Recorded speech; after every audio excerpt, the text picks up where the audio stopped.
लैरावेल के आज हम लोग तीसरे वीडियो में लैरावेल के हम लोग तीसरे वीडियो में और हम लोग सीखने वाले हैं राउटिंग के बारे में। बट फिर से आज हम दोबारा से इंस्टॉलेशन करेंगे ताकि आप हमेशा इंस्टॉलेशन को इजी समझें। इंस्टॉलेशन थोड़ी सी 5 दिन आपको लगेगा कि हाँ थोड़ा टफ है, बट आप धीरे धीरे उसके साथ कंफर्टेबल हो जाइएगा और आपको लगेगा आसान है। ठीक है, तो मैं सबसे पहले यहाँ पे नया प्रोजेक्ट इंस्टॉल करने जा रहा हूँ और इस प्रोजेक्ट का चूंकि आज का पूरा चीज सीखना है राउटिंग को लेकर, तो हम लोग इसका टॉपिक का नाम राउटिंग रखेंगे, प्रोजेक्ट का नाम राउटिंग ऐप रखेंगे। ठीक है, कुछ भी नाम रख सकते हैं। प्रोजेक्ट को इंस्टॉल करने का तरीका सिंपल है, लैरावेल लिखना है, न्यू लिखना है। लेकिन ध्यान रहे कहाँ इंस्टॉल हो रहा है, वो पाथ यहाँ दिख रहा होता है। ठीक है, तो डेस्कटॉप पे इंस्टॉल हो रहा है इसलिए डेस्कटॉप आ रहा है। लैरावेल न्यू और राउटिंग वर्क, प्रोजेक्ट का नाम राउटिंग वर्क। ठीक है, तो बहुत बेसिक सा स्थिति है। आपसे एक दो सवाल पूछे जाते हैं जैसे किट क्या चाहिए और बाकी चीजें, तो आप जवाब दीजिए और काम खत्म कीजिए। ठीक है, आप वेट कीजिए इंस्टॉलेशन के प्रोसेस होने का। उसके बाद हम लोग पढ़ेंगे क्या, राउटिंग। तो हम लोग लैरावेल का वेबसाइट खोल लेते हैं ताकि उस रेफरेंस को सामने रखा जाए जिससे आप भी पढ़ सकते हैं। ऐसा नहीं जो हम बताएंगे सिर्फ वो पढ़ेंगे, आप आराम से देख सकते हैं। इसके लिए आपको आना होगा laravel.com पे और ऊपर में है डॉक्यूमेंटेशन का बटन। डॉक्यूमेंटेशन यानी पूरी किताब, यानी पूरा लैरावेल की जानकारी। तो यहाँ से भी टीचर पढ़ाता है, यहाँ से स्टूडेंट को पढ़ना चाहिए। शुरू करते हैं। सबसे पहले कहाँ से शुरू करना है, सबसे पहले ये देख लेना है कि हमारा कहाँ से हमको समझना है। तो सबसे पहले द बेसिक लिखा हुआ है यहाँ पे। बेसिक में जो पहला टॉपिक अगर आपको दिखेगा, देखिए मैं क्लिक कर दिया, थोड़ा सा लोड होने में टाइम लग रहा है, एक मिनट वेट करते हैं। ये वाईफाई थोड़ा स्लो है शायद, मैंने इसको इंटरप्ट कर दिया है। हाँ, द बेसिक, ये वाली जगह। और इसमें देखो राउटिंग नाम का टॉपिक है, जो राउटिंग टॉपिक है उसको आज हम लोग कवर करेंगे। ठीक है, पूरा राउटिंग कवर करने की कोशिश करेंगे। इसको डार्क कर देते हैं ताकि ये देखने में आपको ज्यादा ब्राइट लगे नहीं। तो ये है हमारा टॉपिक जिसको आज हम लोग कवर करेंगे पूरी तरह से। बट मैं इंस्टॉलेशन का थोड़ा वेट करूंगा क्योंकि इंस्टॉलेशन हो रहा है। होने देते हैं, जब हो जाएगा तो आगे बढ़ेंगे। देखिए, तो राउटिंग के टॉपिक को समझने के लिए हम लोगों ने प्रोजेक्ट को इंस्टॉलेशन का काम कंप्लीट हुआ है। हमारा प्रोजेक्ट का नाम है राउटिंग वर्क और इसको VS कोड में ओपन कर लेते हैं। सब लोग आराम से देखिए, चीज़ों को समझने की कोशिश कीजिए। बिल्कुल नया चीज़ है तो इसलिए आराम से समझ सकते हैं। ठीक है, तो सबसे पहले आपको राउटिंग में बताता हूँ कि कैसी चीज़ें होती हैं। सबसे पहले आपको ये बता दिया गया है कि प्रोजेक्ट रन कैसे होता है। रन करने के लिए आपको टर्मिनल खोलना है, अपने प्रोजेक्ट के एग्जिस्टिंग प्रोजेक्ट के पाथ में आ जाना है। एग्जिस्टिंग प्रोजेक्ट है मेरा राउटिंग वर्क नाम से फोल्डर है, देखिए यहाँ दिख रहा है। तो इसका मतलब सब जगह सही है, PHP artisan sir. That's it. इसमें एक IP एड्रेस आपको मिल जाता है जो कि आपका डिप्लॉयमेंट डेवलपिंग लोकल होस्ट है, वो ये है। ये देखिए, इसके नए पैटर्न, लैरावेल का नया पेज चेंज एक दिन में बदल हुआ। ठीक है, नहीं पेज नहीं चेंज हुआ है, जूम हुआ है, सॉरी। तो ये जूम हुआ है, ऐसा कुछ हुआ नहीं है। खैर चलो, तो ये वाला जो जगह है, ये वाला पेज है। अब आपको राउटिंग के कंसेप्ट को समझना है। सबसे पहले राउटिंग क्या होता है, देखो हर पेज को दिखाने के लिए राउट बनाना पड़ता है। राउट बोलते हैं एक नए URL को जो हम लोग अपने प्रोजेक्ट में बनाते हैं। अब हम लोग थोड़ा सा यहाँ पे देखते हैं बेसिक राउटिंग क्या होता है। Basically routing the most basic Laravel route accept URI जो स्लैश लगा के लगाते हैं वो URI कहलाता है। And a closure provide a simple and expressive method of defining routes and behaviour without complicated route configuration file. कुछ भी नहीं करना, आपको बस एक फाइल में जाना है। वो फाइल आपको मिलेगा web.php के पास, जो कि आपको राउट्स नाम के फोल्डर के पास मिलेगा। वहां पे अपने राउट्स को तुम बना सकते हो। जैसे बनाने का तरीका बहुत सिंपल है, मैं वापस से एक बार बनाता हूँ। अब बिना HTML फाइल के बनाता हूँ, ये भी हो सकता है, बिना HTML फाइल के भी बना सकते हैं। तो राउट यहाँ पे फोल्डर का नाम है, इसमें web.php का सारा राउट यहाँ पे होगा जो कि आप वेबसाइट को लेकर बनाते हैं। इसी में API.php होता है जिसमें हम लोग API का सारा राउट बनाएंगे आगे, अभी नहीं। यहाँ पर हम लोग देखो, अपना खुद का बनाने के लिए आपको राउट क्लास को यूज करना है। उसके अंदर मेथड एग्जिस्ट करता है, गेट मेथड स्लैश, मान लो मैंने लिखा यहाँ ग्रीट, और यहाँ पे एक call back function. Call back function क्या होता है कि जैसे ही ये वाला काम करेगा, जैसे ही ये ग्रीट स्लैश होगा, ये वाला फंक्शन रन कर जाएगा। वो रन फंक्शन क्या करेगा, रिटर्न करेगा हेलो वर्ल्ड। वो रिटर्न करेगा हेलो वर्ल्ड। ये सेमी कॉलम मत भूलिएगा, PHP में सेमी कॉलम बहुत जरूरी है। जावास्क्रिप्ट में ऑप्शन है, PHP पाइथन में नहीं चाहिए, और यहाँ पे बहुत जरूरी है। तीनों अलग अलग घर, तीनों में अलग अलग रूट। ठीक है, तो यहाँ पर हम लोग स्लैश ग्रीट लगाएंगे तो ये वाला फंक्शन चल जाएगा। यानी पहला पैरामीटर अगर गेट मेथड का फुलफिल होता है तो सेकंड पैरामीटर अपने आप रन कर जाएगा। और रन करेगा तो क्या करेगा, रिटर्न करेगा हेलो वर्ल्ड। आउटपुट चेक करें, देखिए स्लैश ग्रीट आ गया हेलो वर्ल्ड।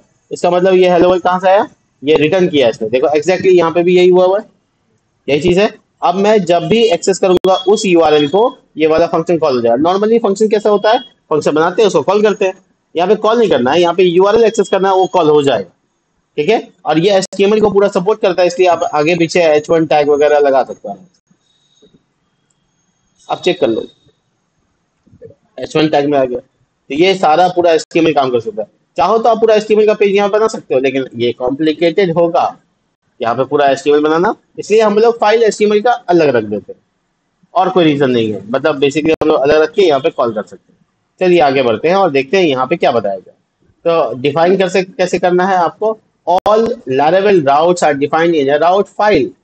सारे के सारे राउट्स जो जितने होंगे लारावेल के, वो कहाँ डिफाइन होंगे, राउट्स के फाइल में, which is located in the routes directory. Directory folder को कहते हैं। तो राउट्स नाम के फोल्डर के अंदर जितना कुछ होगा सब राउट्स है, और उसमें वहां पे बाय डिफॉल्ट आपको ऐप राउट मिलेगा और वेब डॉट पीएचपी मिलेगा।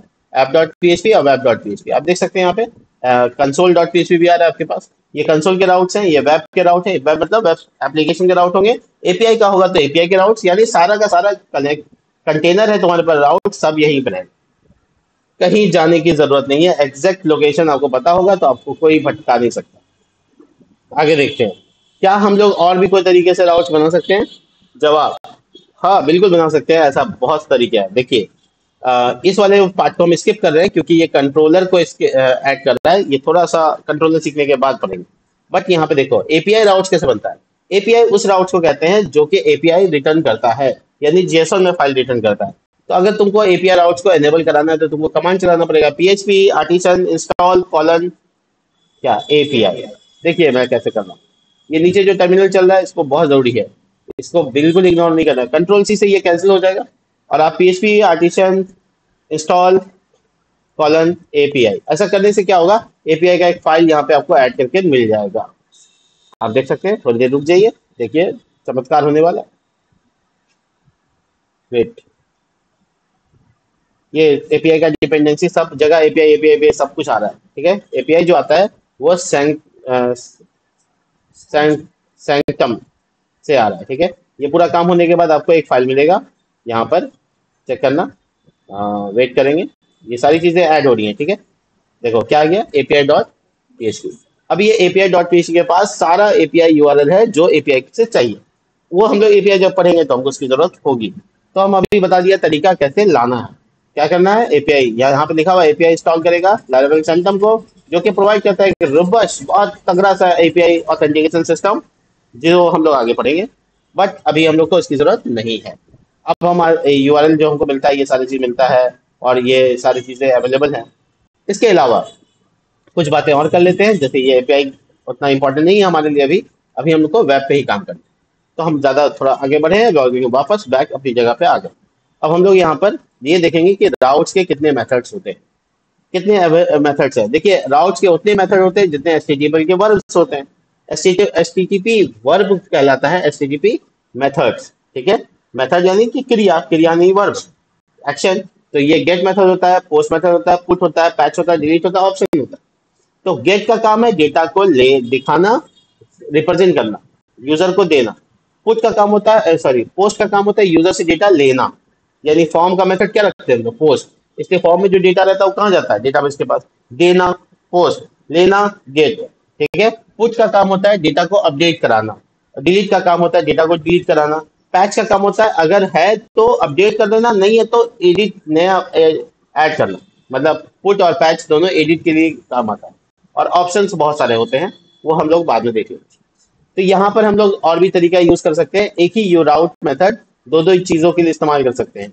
जैसे हमको गेट और पोस्ट दोनों पे ये वाला फंक्शन चलाना है, क्योंकि हम लोग यहाँ पर सिर्फ गेट लगाया है तो ये सिर्फ गेट मेथड पे काम करेगा। तो ऐसे यूआरएल जो सिर्फ गेट मेथड पे काम करते हैं उसको हम लोग एपीआई टेस्टिंग मशीन से भी एपीआई टेस्ट कर सकते हैं। एपीआई टेस्टिंग के लिए आपके पास एपीआई टेस्टर होना चाहिए, जैसे कि थंडर क्लाइंट एग्जाम्पल के तौर पे, जैसे एग्जाम्पल के तौर पे एक्सटेंशन में चाहिएगा और यहाँ पे थंडर क्लाइंट सर्च कीजिएगा तो आपको इंस्टॉलेशन के लिए मिल जाएगा, आप ये इंस्टॉल कर सकते हैं। ये मेरा ऑलरेडी इंस्टॉल है, ये वाला आइकन उसी की चीज का।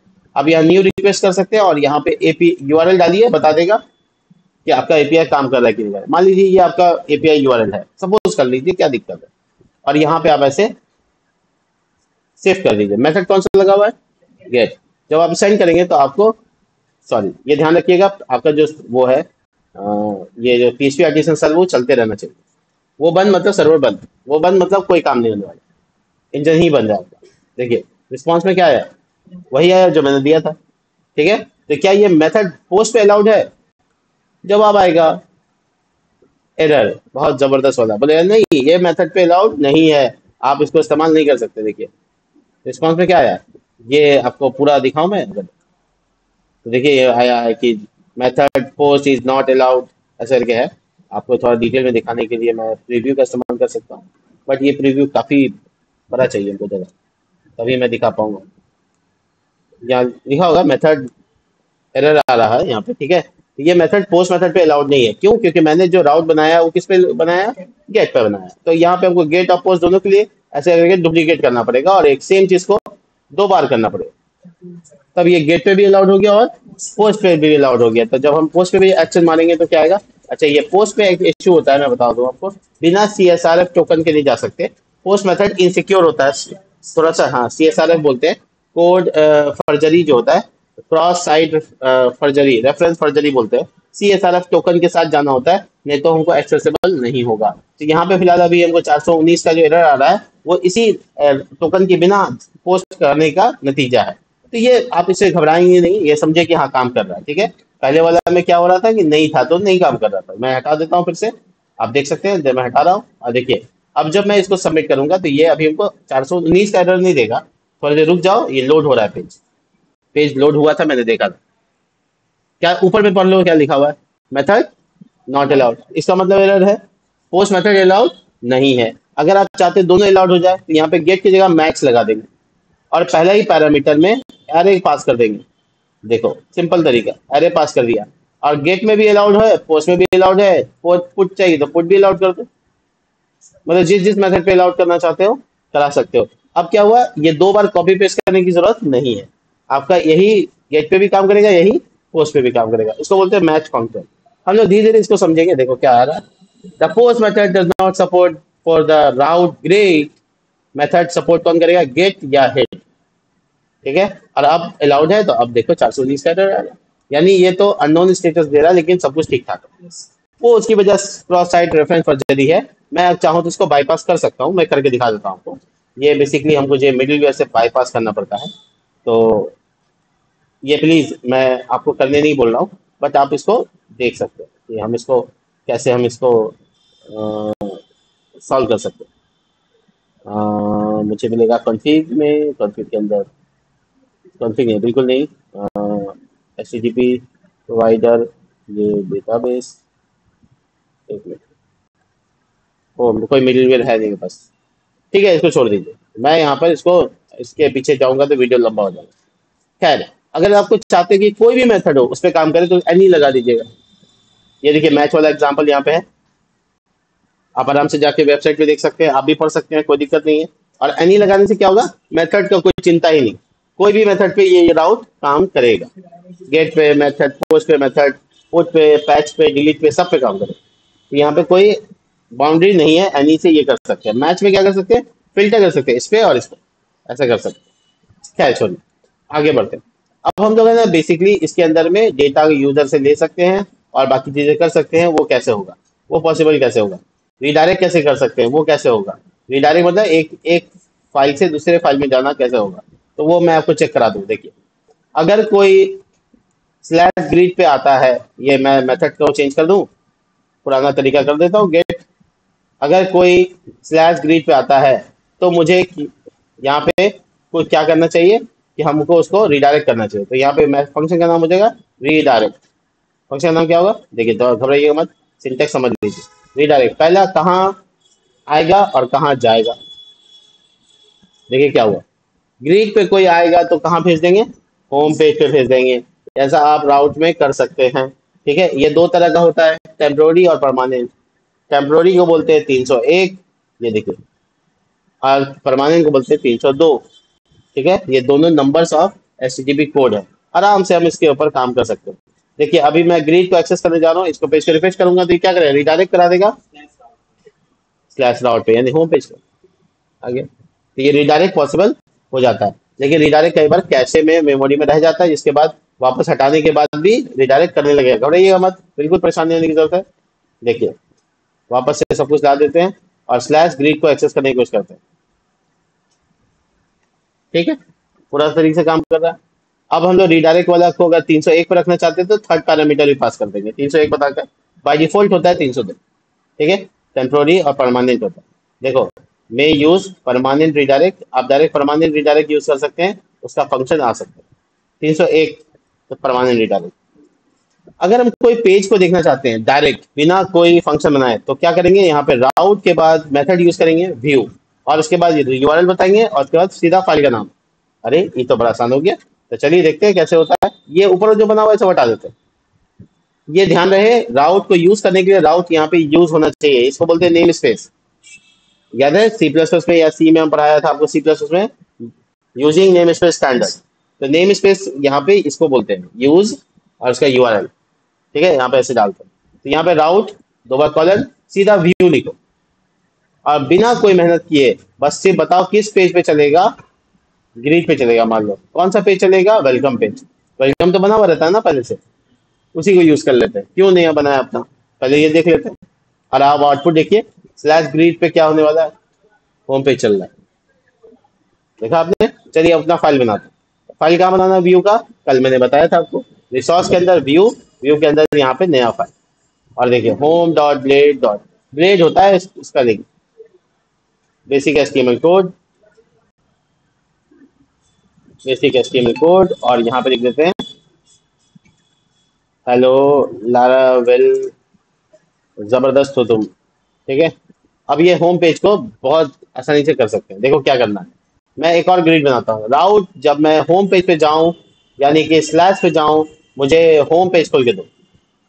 अरे एक लाइन में खत्म हो गया, ये राउट बन गया। इधर यूआरएल, इधर फाइल का नाम। किससे, कौन सा फंक्शन से, व्यू। ये सेम एग्जैक्ट काम करेगा इससे। दो बार मेथड गेट और उसका स्लैश, उसका कॉल बैक फंक्शन, और उसके कॉल बैक फंक्शन के अंदर रिटर्न व्यू होम। ये वाला लाइन जो लिखा मैंने वो एक लाइन के बराबर है, दोनों सेम है। तो आपको एक ही यूज करेंगे, आपको डबल करने की जरूरत नहीं है। मैं कमेंट कर देता हूँ ताकि आपको समझ में आए, हाँ ये ठीक है, ये भी चलेगा और ये भी चलेगा, दोनों एक ही चीज है। ये डायरेक्ट कॉल कर रहा है और ये फंक्शन के अंदर जाके कॉल हो रहा है, बस हो गया, इतना ही अंतर है। आउटपुट देखिएगा, ग्रीट हटाता हूँ, स्लैश होम पेज पे मेरा हेलो लारेवल आ रहा है। तो जो मैंने डाला वो आ गया। आराम आराम से कीजिएगा प्रैक्टिस, मेरा वीडियो देखिएगा, थोड़ा धीरे धीरे करके समझ जाइए। अब देखिए ये पूरे लारेवल की लिस्ट चेक करनी चाहिए, चाहते हैं आप पूरा लिस्ट चेक करना चाहते हैं तो आपको कमांड डालना होगा पीएचपी आर्टिसन लारेवल कॉलन लिस्ट। अब आपको मैं दिखा दूं कैसे लिस्ट दिखता है। ये है मेरा क्या, टर्मिनल। और मैं बंद कर दिया अपने टर्मिनल को, पीएचपी आर्टिसन, और उसके बाद लिखूंगा राउट कॉलन लिस्ट। और देखिए पूरी लिस्ट आ गई। मेरे पास स्लैश, स्लैश है, स्लैश मैंने गेट मेथड में बना रखा है। मेरे पास ग्रीट है जो मैंने गेट मेथड में बना रखा है। और बाकी जो है ना वो एपीआई से बन गया अपने आप, उसका परेशानी नहीं है। जो भी मैं राउट बनाऊंगा वो यहाँ बता देगा, और इवन ये भी बताएगा कि कौन सा फंक्शन से कनेक्ट है या कौन सा फाइल से कनेक्ट है, वो सब भी बता देगा ये। तो पूरी लिस्ट जानने के लिए आपको कौन सा कमांड डालना है, पीएचपी आर्टिसन राउट कॉलन लिस्ट। ये धीरे धीरे आप समझ जाएंगे। और आपको अगर लिस्ट के ग्रुप चाहिए या उसके मिडिल वेयर चाहिए तो सबके लिए ये सब एट्रीब्यूट्स है, लगा सकते हैं। बट शुरू में ये सब की जरूरत नहीं, अभी आप एक्सपर्ट नहीं, तो धीरे धीरे आराम से एक्सपर्ट बनेंगे। और बाकी चीजें, ये सब चीजों को इग्नोर कर सकते हैं। हम लोग क्या पैरामीटर पास कर सकते हैं, राउट पैरामीटर, जवाब है हाँ कर सकते हैं। इसके लिए क्या करना होगा, देखिए जो आपका कॉल बैक फंक्शन है ना, उसमें आप पैरामीटर पास कर दीजिए और उसको नीचे यूज कर सकते हैं। चलिए हम करके दिखाते हैं, नहीं बातें बेकार हो जाएगी। चलिए यहाँ पे हम लोगों को थोड़ा सा चेंजेस करना चाहिए। Route, double colon, get method, home page का अगर करें तो होम, और call back function. Call back function ये हो गया सेमी कॉलन, और मैं ये चाहता हूँ यहाँ रिटर्न हो, सॉरी रिटर्न हो। और रिटर्न क्या होगा, तो मैं लिखूंगा यूजर इज इक्वल टू, ये डॉट लगाने का काम क्या है, पीएचपी में जोड़ने का काम करता है। डॉलर यूजर आईडी, मान लो एक वेरिएबल है, और ये यूजर आईडी कहाँ की आप पास कर रहे हैं, यूजर आईडी। डेटा टाइप बताना चाहते हो तो बिल्कुल बता सकते हो, आईएनटी। टाइप हिंटिंग, मैंने बताया था डेटा टाइप बताना चाहिए पैरामीटर में, और रिटर्न टाइप चाहिए। नहीं बताएंगे तो भी कोई बात नहीं है, लेकिन अगर बता देंगे तो फास्ट हो जाएगा। तो हमारा यहाँ पे क्या हो गया, एक बन गया है पीएचपी आर्टिसन। सर बिना इसके प्रोजेक्ट नहीं चलेगा। अब एक इंटरेस्टिंग बात ये हो गया कि आप होम पेज करेंगे ना तो आपको बोलेगा कि समथिंग पैरामीटर इज रॉन्ग वगैरह वगैरह, एरर आने लग जाएगा। अच्छा मैं देख लूँ पहले, ये सब तो कोई दिक्कत नहीं है। देखिए लैरावेल से पेज आ रहा है बट वो स्लो आ रहा है, और लोडिंग में आने के बाद ये एरर भी दे सकता है।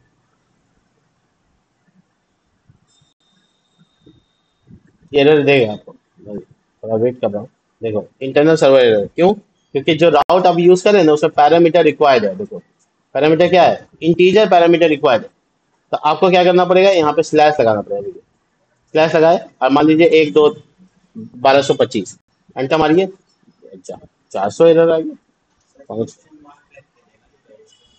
नहीं नहीं, क्वेश्चन मार्क का मतलब ये होता है कि हम दें या ना दें। स्लैश 100, अच्छा सॉरी, ये राउट में एक गलती कर दी है। यहाँ पे हमको बताना पड़ता है ये पैरामीटर का नाम कर ली ब्रैकेट, तब वो प्लेस होल्ड करता है। देखो यूजर 123, और ये जो भी नाम यहाँ नंबर रखेंगे ना वही आएगा। मतलब रिक्वायर्ड पैरामीटर भी डाल सकते हैं, ऑप्शनल पैरामीटर भी बना सकते हैं, दोनों चीज कर सकते हैं।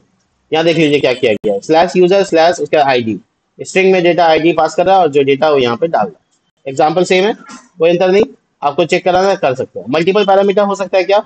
जवाब हाँ हो सकता है। दोनों करके दिखाते हैं। देखो स्लैश यूजर पे इसको मिलेगा, और उसके बाद स्लैश यूजर पे दिखा देते हैं। देखो यहाँ से नंबर हटा देते हैं, स्लैश यूजर स्लैश 123 आ गया, यूआरएल काम कर रहा है। अब मुझे यहाँ पे इसके बाद लिखना है, यहाँ पे कैटेगरी 1 2 कैटेगरी का कोई नंबर होगा, एंटर मारेंगे तो नॉट फाउंड हो गया क्योंकि ऐसा यूआरएल नहीं है। तो आप उसको ऐसा बना सकते हैं, कैटेगरी स्लैश, और यहाँ पे आप कैट आईडी डालना चाहते हैं।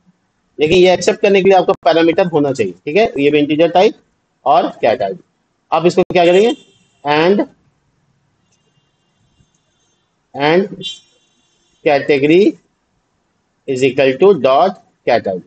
क्या दोनों इन्फॉर्मेशन आपको आउटपुट में दिखेगा? रिफ्रेश करो देखो। यानी एक पैरामीटर नहीं, मल्टीपल पैरामीटर भी हम पास कर सकते हैं यूआरएल में। इसको सिर्फ इतना प्रैक्टिस कर लीजिएगा, आगे प्रोजेक्ट में बहुत काम आएगा। सिर्फ प्रैक्टिस कर लीजिएगा, जैसे हम किया वैसे कर लीजिएगा। और आगे देखिए, यहाँ पे देखिए, आप कोई पैरामीटर को ऑप्शन बनाना चाहते हैं, बना सकते हैं। देखिए कैसे बनाएंगे, आगे क्वेश्चन मार्क लगा देंगे। नलिस को स्ट्रिंग याद है जावास्क्रिप्ट में, वैसे ही काम करता है। तो यहाँ पे देखिए इसमें ऑप्शनल लगा देंगे और इसमें कोई डिफॉल्ट वैल्यू दे देंगे ताकि वो एरर ना आए। दोनों चीज करके दिखाते, देखिए अगर मान लो कोई कैटेगरी ना डाले, जैसे मैं कैटेगरी नहीं डालता हूँ, तो ये एरर आ जाएगा। क्यों? क्योंकि यूआरएल पूरा नहीं हो पाया। तो ऑप्शन बनाने के लिए क्या करना पड़ेगा, इसके लिए यहाँ पे इसके बाद क्वेश्चन मार्क लगाना, और जो कैटेगरी है उसका बाय डिफॉल्ट कोई ना कोई वैल्यू तो होना चाहिए, तो इसको कम से कम नल तो दे ही सकते हैं। और ये देखिए काम कर रहा है। तो जो मैंने नहीं दिया तो ये आ रहा है, और जब मैं दे दूं तो आएगा। दोनों स्थिति है, ऑप्शन हो गया। लेकिन यहाँ पे ऑप्शन सिर्फ कैटेगरी हुआ है, यूजर ऑप्शन नहीं हुआ है। यानी बिना यूजर के अगर हम जाते हैं एंटर मारते हैं 404 का एरर। इसको भी ऑप्शनल बना सकते हैं आपके अनुसार। आपको क्या करना होगा, फिर से देखिए, यूजर आईडी में के आगे क्या लगाना, क्वेश्चन मार्क, और यूजर आईडी अगर ना हो तो बाय डिफॉल्ट जीरो मान, डिफॉल्ट वैल्यू दे दिए। अब देखो काम करेगा। लेकिन यहाँ पे कैटेगरी लिखना पड़ता है, ये तो कैटेगरी लिखना पड़ेगा ना। ये तो पॉसिबल नहीं है कि हम इसको छोड़ सकते हैं, इसलिए यहाँ पे स्टैटिक हो जाता है। हालांकि इसको कैटेगरी से हटा सकते हो, तब तुम्हारा जांच हो जाएगा। परफेक्ट। तो तुम इसको प्रैक्टिस कर सकते हो, ये ऑप्शनल राउटिंग को पूरा करता है। तुम कई बार ऐसा हो सकता है कि ना तुम डेटा जो डाल रहे हो नंबर नहीं है, कुछ और डाल रहे हो। जैसे तुम यहाँ पे नंबर की जगह रॉक लिख रहे हो, तो एरर आ जाएगा। क्यों बताओ? क्योंकि रॉक डेटा टाइप से क्या है, स्ट्रिंग है, और वहां पे एक्सेप्ट क्या कर रहे हैं, इंटीजर। तो ऐसी चीजों को वैलिडेट कर सकते हैं। वैलिडेट कर सकते हैं हम लोग रेगुलर एक्सप्रेशन की मदद से, जो मैंने पीएचपी में आपको पढ़ा रखा है। कैसे करेंगे उसके लिए बस एक मेथड लगाएंगे वेयर, और उसके बाद उसका पैरामीटर का नाम, और उसके बाद क्या रूल लगाना है उस पर। वही रूल है, वही कोड है जो मैंने पीएचपी में, बेसिक पीएचपी में बताया है, वही है सेम। तो आपको बस वही रूल को अपना सकते हैं। जैसे आप यहाँ लगाना चाहें तो लगा सकते हैं। देखिए मैं आपको दिखाता हूँ कहाँ लग गया। वेयर वेयर यूजर आईडी, और यहाँ पे कंडीशन लगाओ, 0 से 9 होना चाहिए, 0 से 9 होना चाहिए। और प्लस का साइन देने का मतलब कम से कम एक तो होना चाहिए, राइट, कम से कम एक होना चाहिए। तो जब मैं ऐसे वैलिडेशन करूंगा तो देखिए ये क्या बता रहा है आपको। देखो पढ़ो उसको, क्या लिखा हुआ है, user name must be integer, तो हमने क्या दे दिया, स्ट्रिंग, तो ये लेगा नहीं, देखो ये इंटीजर में ले लेगा। बट जैसे मैं नंबर दूंगा तो आया एरर, क्या बोल दिया 404, अब एरर नहीं आया, बोला यूआरएल गलत है आपका। तो वो क्या क्यों हुआ, क्योंकि मैंने यहाँ पे क्या लगा दिया, रेगुलर एक्सप्रेशन लगा दिया। कैसे लगाया, वेयर फंक्शन की मदद से। वेयर फंक्शन कैसे काम कर रहा है, चेनिंग मेथड पे काम कर रहा है, आई ऑलरेडी टीच यू। तो वो हो चुका है यहाँ पे। यहाँ पे वेयर लगाया, वेयर के बाद यूजर आईडी जो कि नाम है, और ये है तुम्हारा रेगुलर एक्सप्रेशन, काम खत्म। ये यहाँ पर एग्जाम्पल है, बहुत सारे एग्जाम्पल है, आप सब देख सकते हैं। एक से ज्यादा है तो आपको एरे पास करना होगा, बाकी चीजें ठीक है। और ये अल्फाबेट के लिए where number, where alpha numeric, where UUID, where in, ये सारी चीजें अवेलेबल है। आपको धीरे धीरे मैं यूज करते जाऊंगा तो पता चल जाएगा, थोड़ा ऊपर ऊपर थोड़ा एक वार्म अप हो जाएगा। ठीक है, ये पैटर्न टू डिजाइन भी कर सकते हैं। अब आते हैं राउट का एक नाम दे सकते हैं, राउट को अपना नाम दे सकते हैं कैसे, मेथड चेनिंग की मदद से। क्या करना है आपको, नेम नाम का मेथड यूज करना है और नाम जो चाहो दे दो। मैं दे के दिखाता हूँ, देखिए। अब मेरा मन कर गया कि ये वेलकम का एक नाम हो, तो मैं बस यहाँ पे लिखूंगा नेम, और यहाँ पे इसका नाम रखेंगे होम पेज। इस नाम को आगे फर्दर यूज कर सकते हैं, जहाँ पे लिंक लगा रहे हैं वहां पे स्लैश ग्रीट लिखने की जगह पे वहां पे नाम यूज कर सकते हैं।